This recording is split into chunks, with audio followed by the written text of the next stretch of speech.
ہم نے انسان کو محنت اور مشقت ہی میں پیدا کیا. محنت، مشقت، تکلیف یہ ہر انسان کا مقدر ہے، کرنی ہی ہے.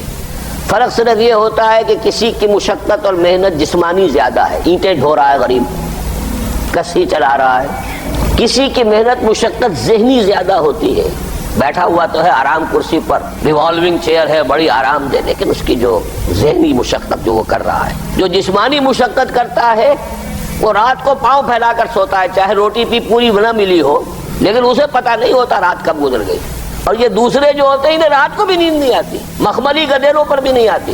انہیں ضرورت ہوتی ہے ہپنوٹکس کی بھی، سیڈیٹیوز کی بھی، ٹرینکولائزرز کی بھی، یہ ساری چیزیں وہاں چلتی ہیں، اس لیے کہ ان کی جو کوفت ہے وہ کسی اور قسم کی. لیکن بچا ہوا کوئی نہیں ہے. محنت، مشقت، قرآن نے اتنی قسمیں کھا کر اللہ نے کہا ہے. ہم نے انسان کو، یہاں کسی انسان کی تخصیص نہیں ہے. محنت، مشقت، اور اس محنت مشقت کے ساتھ اس میں غالب نے ایک اور رنگ داخل کیا ہے، اس کے ساتھ غم بھی. مثلا حیوان اور انسان میں کیا فرق ہے؟ بیل ہے، کولو چلا رہا ہے، مشقت تو وہ بھی کر رہا ہے. بار برداری کا اونٹ ہے، بوجھ ڈھو رہا ہے ادھر سے ادھر تک، محنت تو وہ بھی کر رہا ہے. انسان محنت بھی کرتا ہے، مزید اس کو رنج اور غم جو سابقہ اس کو پیش آتا ہے. بیل کو پتہ بھی نہیں ہوگا میری کو اولاد بھی ہے، نسل بھی ہے، وہ کوئی بیمار ہے، کس حال میں ہے. گائے کو بھی اپنے بچے کی خبر ہوگی، وہ چھوٹا سا جب ہے دودھ پیتا ہے، اس کے بعد اسے کیا پتا وہ کہاں گیا کہاں نہیں ہے. انسان کو جو تکلیفیں جھیلنی پڑتی ہیں، پھر جو غم جھیلنے پڑتے، وہ حیوان کے لیے نہیں ہے، یہ انسان کے لیے. اسی لیے کہا غالب نے کہ قید حیات و بند غم اصل میں دونوں ایک ہیں. موت سے پہلے آدمی غم سے نجات پائے کیوں؟ تو یہ مشقت اور غم دونوں کو شامل کر لیجئے. انسان کا معاملہ حیوان سے بدتر ہے اس پہلو سے. کبھی کسی بیل کو، اونٹ کو وہ صدمہ نہیں ہوا ہوگا کہ بیٹا نے سینے تان کر کہا ابا جان آپ چھوڑیے، آپ کیا باتیں کرتے ہیں، آپ دقیانوسی باتیں کرتے ہیں. اب زمانے کا رنگ بدل گیا. وہ جو بوڑھے باپ کو جو اس وقت صدمہ پہنچتا ہے، یہی ہے وہ جس پر میں نے اپنی جوانی کھپائی ہے، جس میں میں نے اپنے آپ کو انویسٹ کیا ہے. آج یہ میرے سامنے کھڑا ہو کر کیا کہہ رہا ہے. اور یہ تو میں نے بڑی ہلکی مثال دی ہے. گالیاں دینے والے بھی ہیں، ماں باپ کو قتل کرنے والے بھی ہیں. مرتا نہیں ہے بڈھا کہ یہ مرے تو مجھے یہ ساری جائیداد ملے اور مجھے آزادی حاصل ہو. اے انسان، تجھے مشقت پر مشقت جھیلتے ہوئے، محنت پر محنت کرتے ہوئے ہی آگے بڑھنا ہے، اور پھر اپنے رب کے حضور میں پیش ہونا ہے. یہ اور مصیبت ہے. کسی اونٹ اور کسی بیل سے محاسبہ نہیں ہے وہاں. اس روز کہے گا کافر کاش میں مٹی ہوتا، انسان بنا ہی نہ ہوتا میں، جسے آج ہم بہت بڑا شرف سمجھ رہے ہیں، شرف انسانیت. کاش کہ میں مٹی ہوں، یہ انسان کی حیثیت مجھے دی ہی نہ جاتی کہ میں آج یہاں کھڑا ہوں جواب دے کے. حضور نے فرمایا کل نفس یغدو فبائع نفسہ فموتقھا وموبقھا. ہر انسان جب صبح آنکھ کھلتی ہے، رات کے سونے تک وہ اپنے آپ کو بیچتا ہے. کوئی جسمانی مشقت اپنی بیچ رہا ہے، شام کو 100 روپے لے کر آیا ہے، اس نے اپنی جسمانی محنت بیچی ہے نا. کسی نے اپنی ذہنی محنت، ذہنی صلاحیت بیچی ہے، چاہے وہ ڈاکٹر ہے، چاہے انجینئر ہے، کوئی اور ہے، وہ اپنی ذہنی صلاحیت بیچ رہا ہے بیٹھا ہوا اپنے کلینک میں، اپنے آفس میں. بائع نفسہ، اپنے آپ کو بیچتا ہے.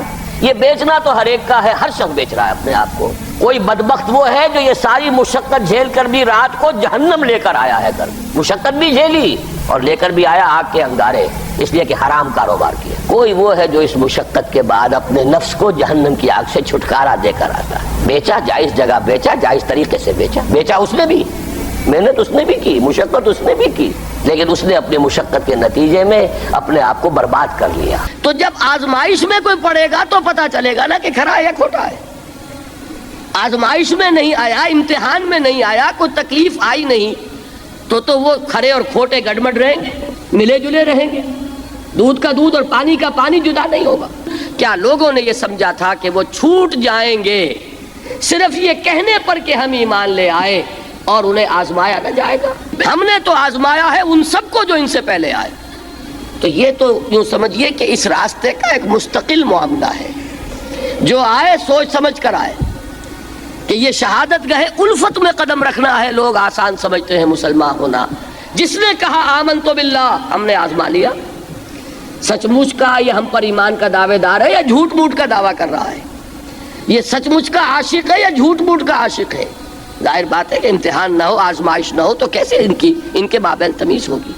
کہہ تو دیا سب نے آمنت باللہ. اب ذرا تھوڑی دیر کے لیے ہم بھی اپنے گریبانوں میں جھانکے. ہم بھی کہتے ہیں نا اللہ کا ہمارا ایمان ہے اللہ پر، آخرت پر، رسول کا عشق کا بھی دعویٰ ہے، اور جب نعتیں ہم سنتے ہیں تو بڑے جھومتے ہیں، لیکن یہ کہ واقعتاً آدمی جھانکے اپنے قلب کی گہرائیوں میں کہ یہ ہم کتنے کچھ سچے ہیں اپنے اس دعویٰ ایمان۔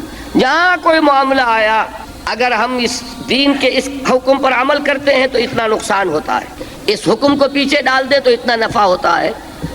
سچ بتائیے کہ ہم میں سے اکثریت کا فیصلہ کس بات کی طرف جائے گا؟ دین کا حکم پس پشت، دنیاوی مفاد وہ مقدم۔